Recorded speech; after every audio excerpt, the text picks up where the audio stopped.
बात है 1950 की। दुनिया में टीबी ने तबाही मचाई हुई थी।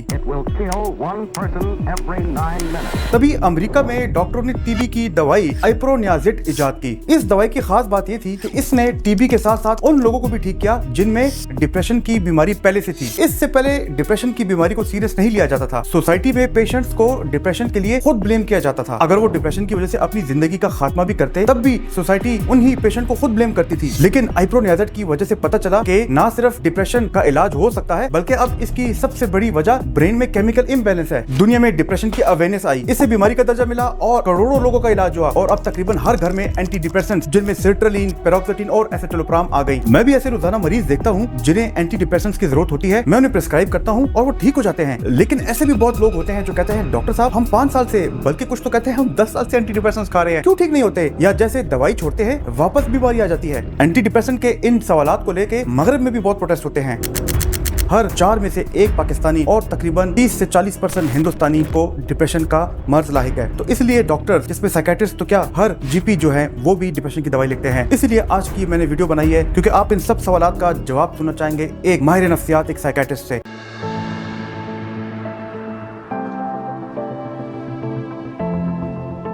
मेरा नाम है डॉक्टर अली मुफ्ती और मैं एक साइकियाट्रिस्ट हूँ और मैं आपको इन सब सवालों का जवाब दूंगा। आगे जाने से पहले आपसे मेरी गुजारिश है कि मेरे इस चैनल को लाइक कीजिए, सब्सक्राइब करिए। मेरी टीम बहुत मेहनत करती है रिसर्च पे और प्रोडक्शन पे। दोनों एंटी डिप्रेसेंट्स के बारे में जानने से पहले ये जरूरी है कि एंटी डिप्रेसेंट्स बने कैसे थे। तो दोस्तों, जैसे मैंने पहले जिक्र किया कि साल 1950 था जब पूरी दुनिया में टीबी ने तबाही मचाई हुई थी और दुनिया में से बहुत ज्यादा मौत हो रही थी। और वहाँ पे अमेरिका में साइंसदानों ने सर जोड़ा और उसके लिए दवाइयों को बनाने में उन्होंने काफी काम किया। ऐसे में एक दवाई आई आइसोनियाज़ेड, और आइसोनियाज़ेड का एक मेटाबोलाइट था, उसको इप्रोनियाज़ेड कहते हैं। तो जब इप्रोनियाज़ेड का उन्होंने मरीजों पे ट्रायल किया तो इससे ना सिर्फ उनकी टीबी बेहतर हुई बल्कि वो मरीज जो कि टीबी के साथ साथ उनमें डिप्रेशन की बीमारी थी उनमें उन मरीजों का मूड भी बेहतर हुआ, उनके डिप्रेशन के सिम्टम्स भी ठीक हुए। आइए अब जंप करते हैं 6 साल बाद 1956 में, जब एक स्विस क्लिनिशियन भी एक साइंस का रिसर्च करे थे और वो रिसर्च एलर्जिक रिएक्शन को लेकर करे थे और उसमें एक वो दवाई यूज करे थे इमिप्रामीन। उन्होंने भी ऑब्जर्व किया कि जिन लोगों पे वो ये तहकीक करे थे और वो लोग जिनका मूड खराब था, जिनमें डिप्रेशन की बीमारी थी, उनका भी मूड ठीक हुआ, उनमें भी डिप्रेशन की बीमारी खत्म हुई। और अब जब दोनों साइंसदानों ने आपस में राब्ता किया तो एक चीज जाहिर हुई कि इमिप्रामीन और इप्रोनियाज़ेड से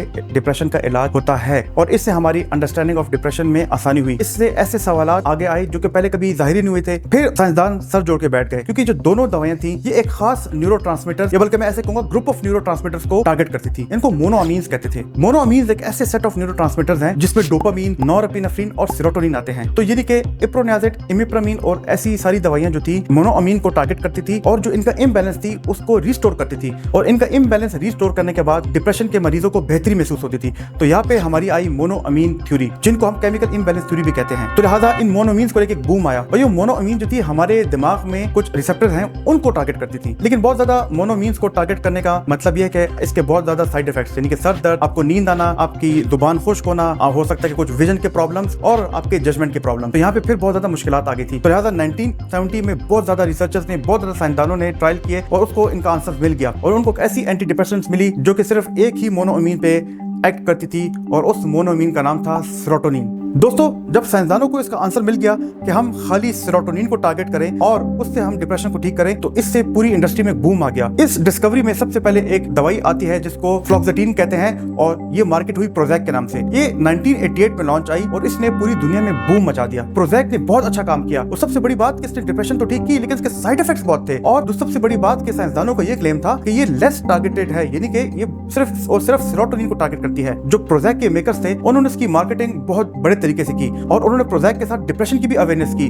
और अब उन्होंने डिप्रेशन को सिर्फ मूड की अलामत नहीं कहा बल्कि उन्होंने अब डिप्रेशन को बीमारी का दर्जा दे दिया और अब उन्होंने डिप्रेशन को एक पब्लिक हेल्थ डेंजर के तौर पे मुतारिफ कराया कि अब डिप्रेशन के साथ आपकी जो जिस्मानी सेहत है वो भी खराब हो सकती है, बल्कि आपकी अज़दवाजी सेहत और आपकी ऑक्यूपेशनल सेहत भी खराब हो सकती है। और इस तरह मार्केटिंग करके उन्होंने प्रोजेक की जो है बहुत ज्यादा सेल को बढ़ाया। अब उसके नतीजे में क्या हुआ, बहुत ज्यादा लोग जिनको वाकई डिप्रेशन की बीमारी थी उनको पता लगा कि हमें कोई ना कोई बीमारी है, वो डॉक्टर्स के पास आने लगे, वो साइकियाट्रिस्ट के पास आने लगे और वो आके प्रोजेक खाने लगे और अपना इलाज कराने लगे। लेकिन वाकई में उनकी बीमारी ठीक होने लगी, उनकी डिप्रेशन ठीक होने लगी। और पुराने जमाने में जो सोसाइटी ने डिप्रेशन में शेम और ब्लेम का एक स्टिग्मा चल रहा था वो खत्म हुआ। सोसाइटी में डिप्रेशन की जगह बन गई। लेकिन खाली डिप्रेशन की जगह नहीं बनी, प्रोजेक और एसएसआरआईज जो थी डिप्रेशन के अलावा एंजाइटी, ऑब्सेसिव कंपल्सिव डिसऑर्डर यानी कि वहम की बीमारी, पैनिक डिसऑर्डर और दीगर फोबिया और पीटीएसडी के लिए भी उसने जगह बनाई। लेकिन दोस्तों हर बंदा जो था प्रोज़ैक या दीगर एसएसआरआईज को रिस्पॉन्ड नहीं कर रहा था, उससे बेहतर नहीं हो रहा था। और अब पता चला यानी कि खाली सेरोटोनिन को टारगेट करके आप ठीक नहीं हो सकते। और उसके साथ साथ फिर साइंसदानों ने सर जोड़ा और उन्होंने और दवाइयों पे काम किया कि जो कि सेरोटोनिन के साथ दीगर और न्यूरोट्रांसमीटर्स को भी टारगेट करे। तो अर्ली 90s में साइंसदानों ने और दवाइयों पे काम किया जिसको एसएनआरआईज कहते हैं, सेरोटोनिन नॉरएपिनेफ्रिन रीअपटेक इनहिबिटर्स, जिनमें वेनलाफैक्सिन और डिलॉक्सिडिन बहुत मशहूर हैं। ये दवाइयां थी सेरोटोनिन के साथ साथ नॉरएपिनेफ्रिन को भी टारगेट करती थी। ये बहुत ज्यादा इफेक्टिव साबित हुई उन मरीजों में जिसपे खाली एसएसआरआईज काम नहीं करती थी, और एसएनआरआईज इतनी मशहूर हुई कि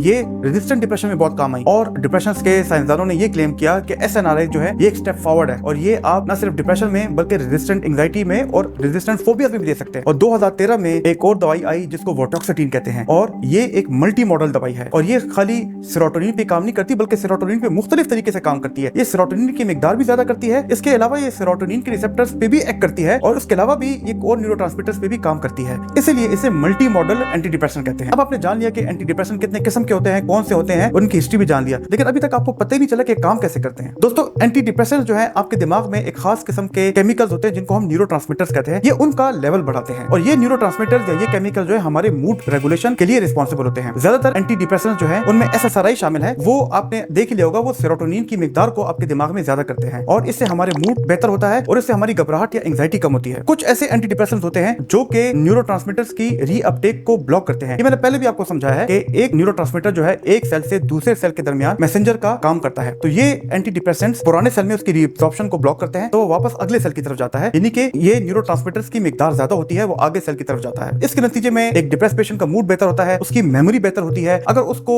नेगेटिव थॉट्स आ रही हैं, अगर वो तन्हाई का शिकार है, लो सेल्फ स्टीम का शिकार है, अगर उसमें एहसास कमतरी है, अगर उसको लगता है कि वो बेबस है, तो ये सारी चीजें जो है एंटी डिप्रेसेंट्स खाने के साथ उसमें बेहतर हो सकती हैं। कुछ ऐसी एंटी डिप्रेसेंट्स हैं जो सिर्फ और सिर्फ नॉन एपिनेफ्रिन को ज्यादा करती हैं और अगर नॉन एपिनेफ्रिन को ज्यादा करने से उनके अंदर फोकस और एनर्जी लेवल ज्यादा होता है। तो दोस्तों यानी कि जो different classes of anti depressants हैं वो डिफरेंट क्लासेस ऑफ न्यूरोट्रांसमीटर को टारगेट करती हैं, तो हम उससे अपने डिजायर्ड इफेक्ट यानी कि जो हम चाहते हैं कि मरीज में क्या कमियां हैं, हम उससे वो डिफरेंट डिजायर्ड इफेक्ट हासिल कर सकते हैं। लेकिन यहाँ पे सवाल ये है कि लोग पूछते हैं हमसे कि डॉक्टर साहब हमने दवाई शुरू तो कर ली एंटी डिप्रेशन, लेकिन ये 2-3 दिन में काम तो नहीं शुरू करती। जी हाँ, जब आप एंटी डिप्रेशन दवाई लेते हैं तो केमिकल चेंजेस तो 2-3 दिनों में शुरू हो जाती है, लेकिन एक डिप्रेशन पेशेंट का जो मूड है वो बेहतर होने में 10 से 14 दिन लगते हैं। अगर उसकी इज्जत कम है, अगर वो तन्हाई का शिकार है, उसको रोना आता है, उसमें मनफी सोचे नेगेटिव थॉट्स हैं, तो वो ठीक होने में उसको 10 से 14 या कभी कभी 20 दिन भी लग सकते हैं। तो लिहाजा ये बहुत जरूरी है कि जब आप एंटी डिप्रेशन शुरू करें तो कोशिश ये होनी चाहिए कि कम से कम आप 10, 15 या 20 दिन इंतजार करें ताकि वो आप पे अपना पूरा असर शुरू करे। लेकिन एंटी डिप्रेशन के कुछ साइड इफेक्ट्स भी होते हैं और जब भी आप एंटी डिप्रेशन शुरू करते हैं तो पहले चंद दिनों में ये हो सकता है कि आपको मतली आए, नौजी आए, कभी कभी कुछ लोगों में ये भी देखा गया कि उनमें उल्टी भी आ सकती है, उनको मैदे में दर्द भी हो सकता है। चंद लोगों में ये भी देखा गया कि शुरू के कुछ दिनों में उनमें घबराहट भी आ सकती है, जिसकी वजह से वो एंटी डिप्रेशन छोड़ देते हैं। क्योंकि ये जितने भी मैंने साइड इफेक्ट्स कहे हैं ये शुरू के 5 से 6 दिनों में होते हैं, बाद में खत्म हो जाते हैं, इसलिए हम इनको ट्रांजिएंट साइड इफेक्ट्स कहते हैं। याद रखें एंटी डिप्रेशन खाली डिप्रेशन में नहीं देते, काफी ऐसी कंडीशंस है जिसमें एंटी डिप्रेशन दी जाती है। डिप्रेशन की बीमारी के अलावा ये एंजाइटी की बीमारी में दी जाती है, पैनिक डिसऑर्डर में दी जाती है, ऑब्सेसिव कंपल्सिव डिसऑर्डर जिसको वहम की बीमारी कहते हैं उसमें दी जाती है, पीटीएसडी में दी जाती है जिसको बाध्य सानेहा ज़हनी दबाव कहते हैं। उसके अलावा कुछ फिजिकल पेन डिसऑर्डर है, यानी कि आपको पता नहीं चलेगा आपके बॉडी में जगह जगह पेन हो रहा होगा लेकिन इसका कोई वजह आपको नहीं मिलेगी, उसमें दी जाती है। लेकिन अब आते हैं आम मुद्दे पे। हमारे मरीज हमसे सवाल पूछते हैं क्लिनिक्स में भी, अस्पताल में भी और अब तो कमेंट्स में भी पूछते हैं कि डॉक्टर साहब मैं 5 साल से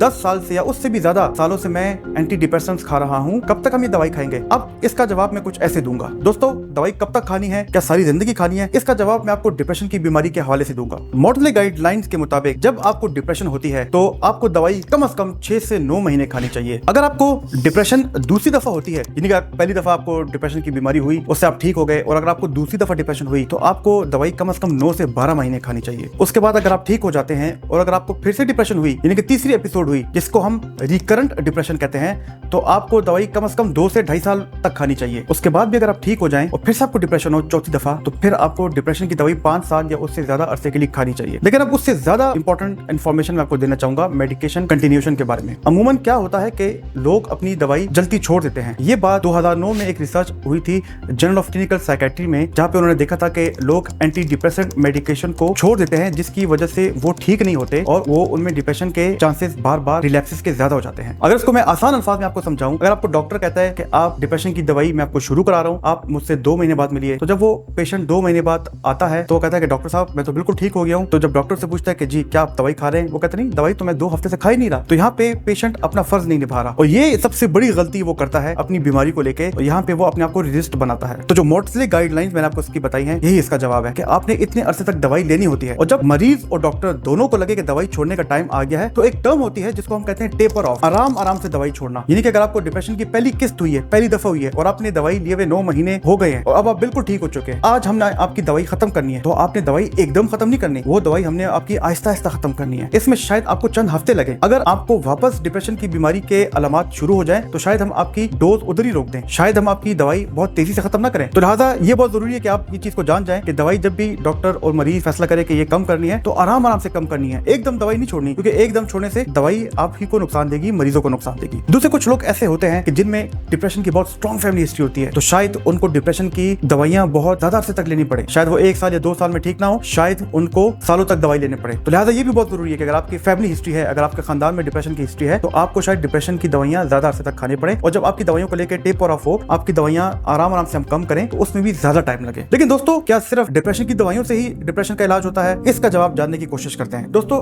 डिप्रेशन और एंजाइटी जो है एंटी डिप्रेशंस के अलावा भी और दीगर इलाज से भी ठीक हो सकती हैं। फर्स्ट लाइन पे अगर आपका डिप्रेशन अगर वो बहुत ज्यादा हो, तो एंटी डिप्रेशन ही इसका इलाज है। लेकिन अगर आपका डिप्रेशन मामूली नोयत का हो, तो उसमें हम सीबीटी, जो कि एक साइकोथेरेपी की किस्म है, वो भी कर सकते हैं। एक रिसर्च हुई थी 2020 में इंडियन जर्नल ऑफ साइकेट्री में, जहां पे 115 लोगों को देखा गया था कि जिनमें सीबीटी हुई थी और उनमें डिप्रेशन के सिम्टम्स बहुत हद तक खत्म हो गए थे, और उन 115 लोगों को एसएसआरआईज भी दिया गया था। लेकिन साइकोथेरेपी और सीबीटी के अलावा कुछ लाइफस्टाइल चेंजेस भी हैं, कुछ आपको अपनी रूटीन में डिसिप्लिन भी लाना होगा, कुछ एक्सरसाइज भी है जो कि आप लोगों ने करना होगा, जिसकी वजह से आपकी बॉडी में नेचुरल न्यूरोट्रांसमीटर्स प्रोड्यूस होते हैं, नेचुरल डोपामीन प्रोड्यूस होता है, नेचुरल सेरोटोनिन प्रोड्यूस होता है, और आपके ब्रेन में कुछ पॉजिटिव चेंजेस आती हैं। कुछ आपके ऐसे खाने की चॉइसेस हैं जिसमें आप ट्रांस फूड, रिफाइंड कार्बोहाइड्रेट्स और बेकरी आइटम्स को आप अवॉइड करेंगे, ऑर्गेनिक खाना खाएंगे, जिससे आप डिप्रेशन की बीमारी से बच सकते हैं। यहाँ पे मैं ये भी जिक्र करना चाहूंगा कि वो लोग जो कि स्पिरिचुअलिटी से दूर है, अगर वो स्पिरिचुअलिटी को अपनी जिंदगी में शामिल करें, तो ये इनको सेंस ऑफ बिलोंगिंगनेस देता है और इनको डिप्रेशन के साथ मुकाबला करने में इनकी मदद दे सकता है। दोस्तों, कैसे लगी आपको आज की वीडियो? अगर आपने नेचुरल तरीके से सेरोटोनिन पाना है, तो हमारी ये वाली वीडियो देखना। मेरी कोशिश है कि इन वीडियोस के जरिए आपकी पर्सनालिटी में पॉजिटिव चेंज लाऊं, आपको रेजिलिएंट बनाऊं। तो मेरे साथ जुड़े रहिए। अल्लाह हाफ़िज़।